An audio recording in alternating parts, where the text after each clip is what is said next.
नमस्ते। गर्मी, ऊष्मा एक ऐसी ताकत है जो दिखती तो नहीं पर महसूस हर पल होती है। इसी से तय होता है कि हमारा दिन कैसा होगा, हमारा खाना कैसे पकेगा और हमें आराम मिलेगा या नहीं।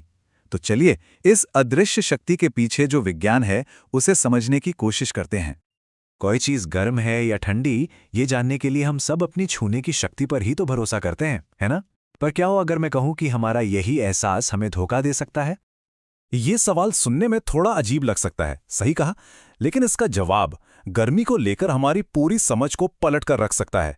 चलिए इसको समझने के लिए एक बड़ा ही क्लासिक साइंस एक्सपेरिमेंट देखते हैं।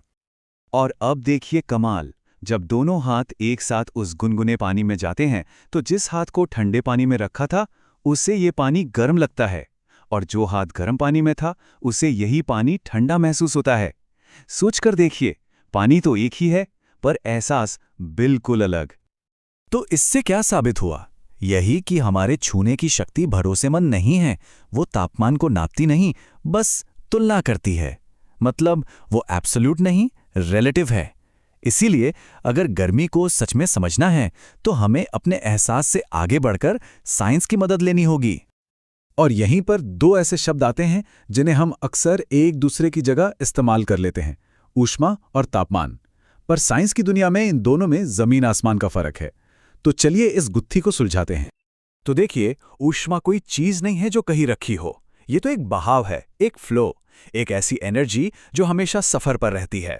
हमेशा गर्म जगह से ठंडी जगह की ओर, जैसे गर्म चाय के कप से हमारे ठंडे हाथों की तरफ। इसीलिए इसे एनर्जी इन ट्रांजिट भी कहा जाता है। और तापमान क्या है फिर? तापमान समझिए उस एनर्जी का एक तरह का स्पीडोमीटर है।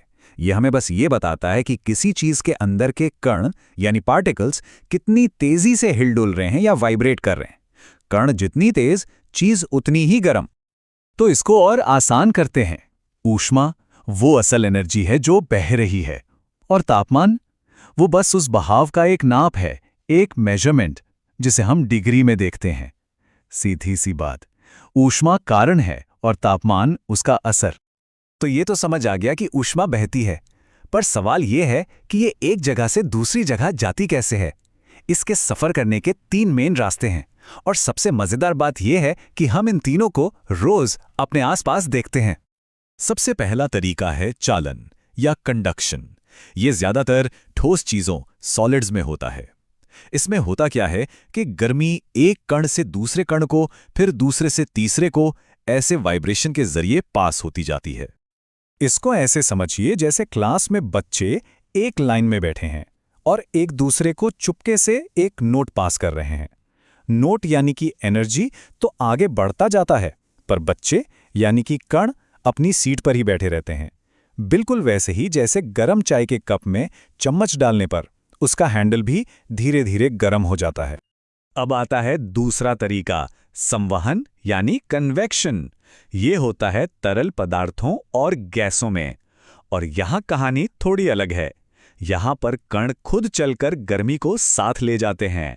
जो कण गर्म होते हैं वो हल्के होकर ऊपर उठते हैं और ठंडे भारी वाले कण उनकी जगह लेने नीचे आ जाते हैं।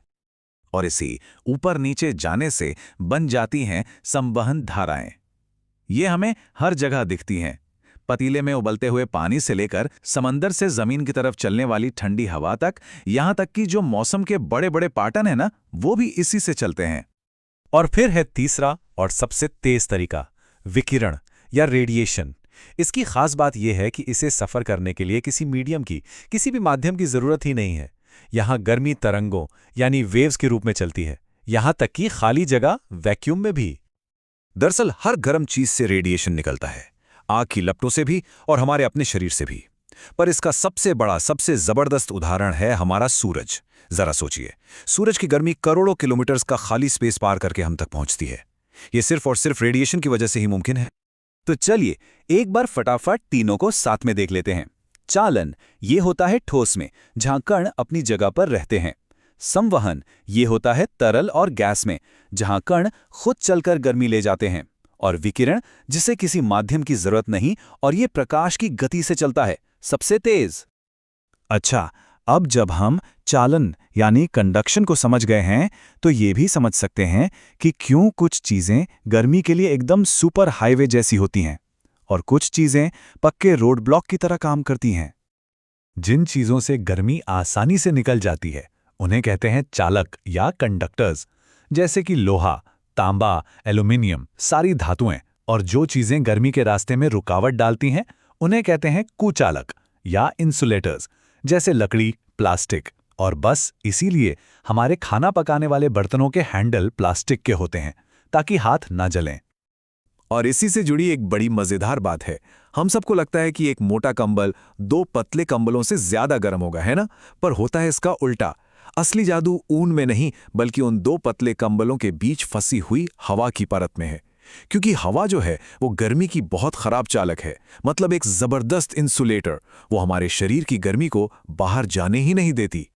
तो अब जब हम इन तीनों तरीकों चालन, संवहन और विकिरण को जानते हैं तो चलिए देखते हैं कि इस ज्ञान का इस्तेमाल करके चीजों को कैसे डिजाइन किया जाता है। और गर्मी को कंट्रोल करने की इंजीनियरिंग का सबसे बेहतरीन, सबसे क्लासिक उदाहरण क्या है?